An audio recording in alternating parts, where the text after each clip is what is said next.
कहानी लेखन।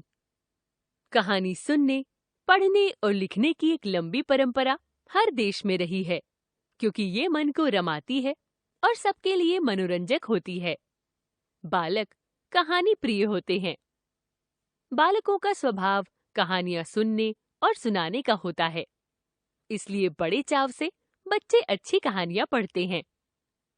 बालक कहानी लिख भी सकते हैं। कहानी छोटे और सरल वाक्यों में लिखी जाती है। कुछ मनोरंजक कहानियां इस प्रकार हैं। खरगोश और कछुआ। किसी जंगल में तालाब के किनारे एक खरगोश और कछुआ निवास करते थे। इन दोनों में अच्छी मित्रता थी। खरगोश अपनी तेज चाल एवं कछुआ अपनी धीमी चाल के लिए प्रसिद्ध था। खरगोश को अपनी तेज चाल पर अभिमान था। इसी कारण एक दिन वह कछुए की धीमी चाल का मजाक उड़ाने लगा। खरगोश की बात कछुए को बुरी लगी। उसने कहा कि भले ही तुम्हारी चाल तेज है, किंतु यदि दौड़ हुई तो मैं तुम्हें हरा दूंगा। दौड़ प्रारंभ हो गई। खरगोश बहुत कम समय में बहुत दूर निकल गया। इधर कछुआ अपनी धीमी चाल से चलता रहा। लगभग 1 किलोमीटर की दूरी तय कर खरगोश रुका और पीछे मुड़कर देखा। कछुए का कहीं अता पता नहीं था। जब खरगोश को कछुआ दिखाई नहीं दिया, तो उसने सोचा कि कुछ देर आराम कर ली जाए। उसके मन में ये बात थी कि जब कछुआ दिखाई देगा, तो वह उठकर तेजी से दौड़ लेगा। इस प्रकार आराम करने के चक्कर में उसे नींद आ गई। इधर कछुआ लगातार चलता रहा। खरगोश देर तक सोता रहा। जब उसकी नींद खुली, तो कछुआ फिर दूर तक नजर नहीं आया।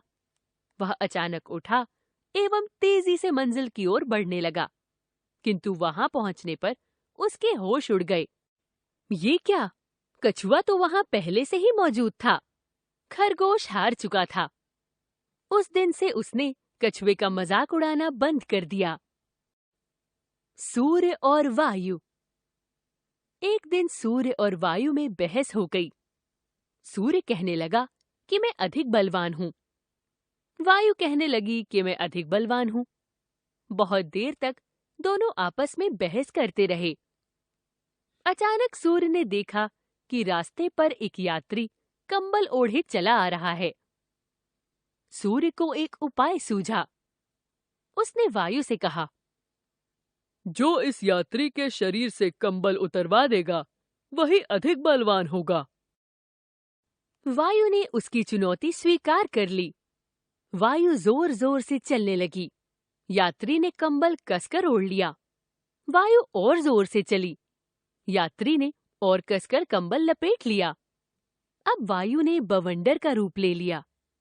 यात्री एक गड्ढे में कंबल ओढ़कर छिप गया। वायु ने थककर सूर्य से कहा, अब तुम्हारी बारी है। सूर्य ने अपनी धूप तेज कर दी। यात्री ने चलना जारी रखा। सूर्य ने अपना ताप और बढ़ाया। यात्री को पसीने आने लगे। सूर्य अब जोर से चमका। अब यात्री गर्मी सहन नहीं कर पाया। उसने कंबल उतार दिया और पेड़ की छाया में बैठ गया।